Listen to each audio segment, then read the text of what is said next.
आपका स्वागत है हमारे यूट्यूब चैनल में शारदा स्टडी पॉइंट में। आज हम बात करने वाले हैं गंगा नदी के उद्गम के बारे में। गंगा नदी कहाँ से निकलती है और कहाँ पे गिरती है। ठीक है, तो आज हम गंगा नदी के बारे में जानते हैं। हमारी गंगा नदी जो है वो उत्तराखंड में कहाँ से निकलती है, उत्तराखंड निकलती है।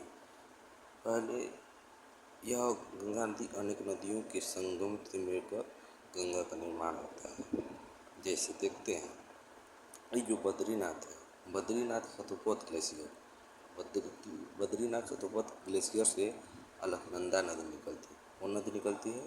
अलकनंदा। जब यह बद्रीनाथ से अलकनंदा आगे बढ़ती है तो आता है नंदप्रयाग। आपको नंदप्रयाग में एक नंदाकिनी नदी है। नंदप्रयाग में एक नंदाकिनी नदी है, जो कि यह नंदाकिनी नदी यह जाकर नंदप्रयाग में अलकनंदा नदी से मिलती है।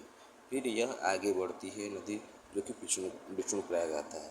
धौली गंगा एक नदी है जो विष्णुप्रयाग में आकर अलकनंदा से क्या करती है, मिलती है। जब आगे अलकनंदा से बढ़ती है तो कर्णप्रयाग आता है। कर्णप्रयाग में पिंडार नदी जाकर किससे मिलती है? तो अलकनंदा से। कर्णप्रयाग में अलकनंदा से कौन सी नदी मिलती है? पिंडार नदी।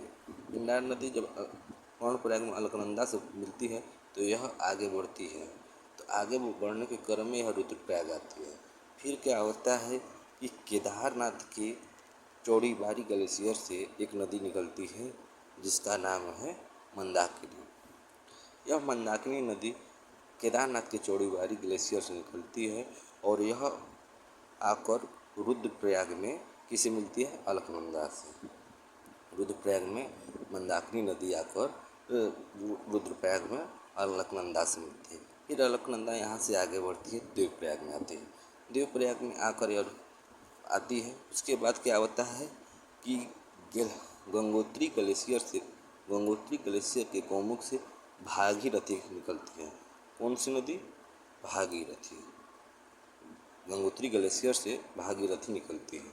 उसके बाद यह भागीरथी आगे बढ़ती है और केदारनाथ के चौड़ीबारी ग्लेशियर से ही एक नदी भिलांगना निकलती है। वो नदी निकलती है भिलांगना। कहाँ से? तो केदारनाथ के चौड़ीबारी ग्लेशियर से। यह आकर एक टिहरी नामक जगह उत्तराखंड में, वह यहाँ पे आकर टिहरी नामक स्थान पर आकर भागीरथी में मिलती है। यहीं पर भारत का सबसे ऊंचा बांध टिहरी बांध स्थित है, जो कि उत्तराखंड राज्य में स्थित है। अब गंगोत्री और भिलांगना आकर टिहरी में मिलती है और यहाँ से भागीरथी नदी बढ़ती है और आते आते आकर देवप्रयाग में, जहाँ पर अलकनंदा आ रखी है, वह देवप्रयाग में आकर अलकनंदा से मिलती है। कौन? तो भागीरथी।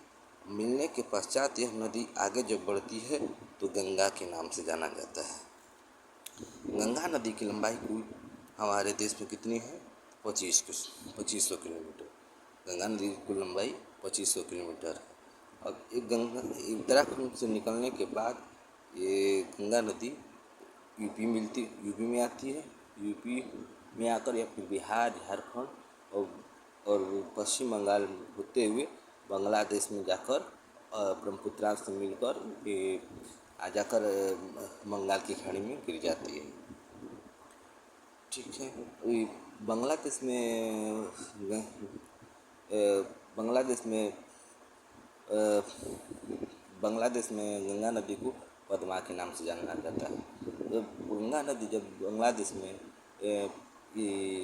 ब्रह्मपुत्र नदी से मिलती है, जिसे जमुना कहते हैं बांग्लादेश में, तो पद्मा और जमुना के मिलने के बाद यह नदी का नाम मेघना कहलाता है, जो जाकर बंगाल की खाड़ी में गिर जाती है।